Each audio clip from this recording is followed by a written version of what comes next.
Kaya huwag mo nang gamitin yung katawan na to, yung buhay na ito, sa isang bulagsak na dating pamumuhay. Dahil may naghirap na dyan. Amen? Anumang bagay, kahit ikaw na pinaghirapan mo, iingatan mo. Amen? May nagdusa sa cross para ikaw ay makalaya. May namatay sa cross, may nilait, may inalipusta. Nung siya pinako sa cross, wala siyang damit. Humingi ng tubig, suka ang binigay. Mainit.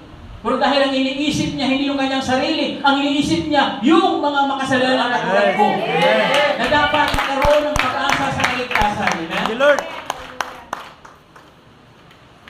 Binigyan tayo ni Kristo ng magandang halimbawa. But lesson po ngayong hapon, huwag po nating sayangin ang pinaghirapan ni Kristo doon sa cross. Amen.